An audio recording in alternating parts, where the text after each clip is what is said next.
In this video, we're going to introduce you to the online store e-commerce business model.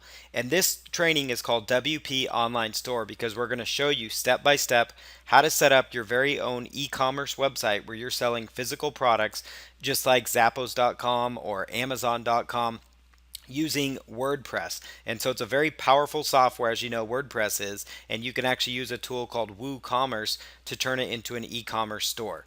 So we're going to demonstrate this for you. On the right hand side here, I have a couple of examples of e-commerce sites. This top one is called Judith Hobby Clothing. They sell apparel for women, and they actually are running their entire business off of WooCommerce. And then the bottom two examples, those are actually examples pulled straight from the WooCommerce website as well. So you can see how it looks, kind of their default version, and then some cool designs and things you can do with it if you look at the Judith hobby example. Now, again, just so you know, you're not limited to selling clothing. It just so happens to be a popular item that people do buy and sell on the internet, but it is just so you can see an example of what this looks like. So the WooCommerce plugin, it turns your WordPress into an online store, and you can actually create a search engine friendly e-commerce storefront without having to be an expert at coding or anything like that. You also don't have to pay monthly fees like many popular e-commerce hosting solutions charge, like BigCommerce or Shopify, some of the big ones out there, Volusion, and those types of websites where they charge you a high monthly fee. With WordPress, you can get WooCommerce, which is free to install, and it allows you to leverage the power of WordPress. We know out of the box, by default, WordPress is already search engine friendly, so it's a great platform for you to build up an e-commerce store.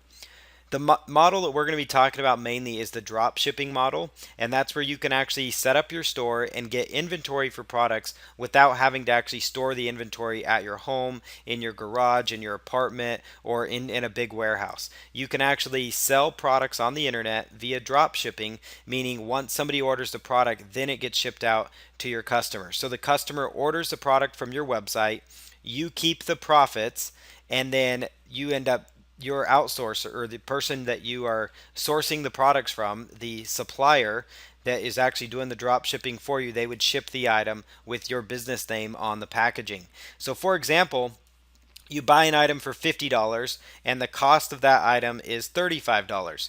So your profit would be $15 on that item before processing fees. So that gives you an indication as to how this business model works. So you basically you know what your cost is for the item and you know kind of roughly what it will sell for, and you can do your own market research like Amazon and look at other websites online. And you don't want to just stick with Amazon for your research because Amazon tends to lowball prices and not everybody shops on Amazon, even though a lot of people do.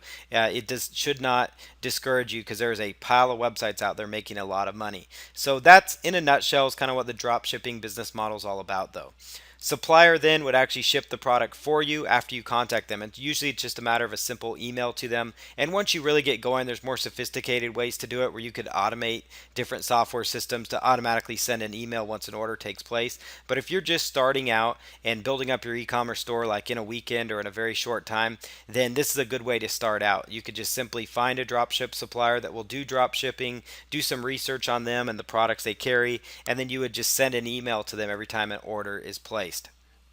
You could also go through a fulfillment house, and that would be where you could purchase items in bulk. And that's kind of a riskier venture, though, especially if you're starting out. Drop shipping is probably the safest way. And a fulfillment house, though, does actually make it simple enough to where you don't actually have to be living in an area that's loaded with boxes. You don't have to have your garage filled with them, your apartment, a spare bedroom. You don't have to do the fulfillment and shipping on your own. You could actually find a company that you could ship the products to, so you could buy them in bulk from the manufacturer at a super low price, and then you could contact a company that would actually fulfill them for you.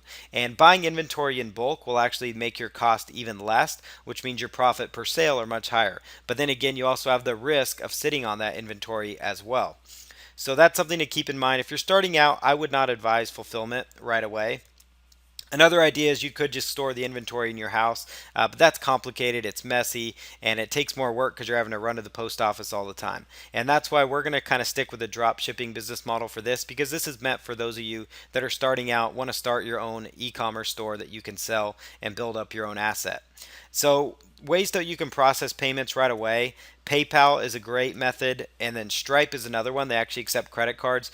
These are two of the quickest payment processors, and we're going to discuss those for setting up. But PayPal is a tremendous one again, and Stripe. Those are two payment processors that usually you can get up and running with in just a matter of minutes. And then you could also go with your own merchant account. So once you've really built up your business through PayPal or through Stripe, or actually accepting both payments, you could go ahead and contact a merchant account. So somebody that would actually process payments for you. That is what a merchant account is. So then after that, once your store is all set up, you have it loaded with products, you know what products you're going to carry, you've put in some unique descriptions, you've got images loaded up for the products, and you're ready to sell. It's time to get traffic to that. And we'll touch briefly on some of the more popular traffic methods. By default, as we build our site, it's going to be built to be search engine friendly, so it's optimized for the search engines. And then while you're doing this, every time you get more traffic and you get more sales, you are building up an online asset. And websites that are e-commerce based, they do tend to carry a good price tag on them. So this is a tremendous business model that you can pursue and be building a great asset for as well.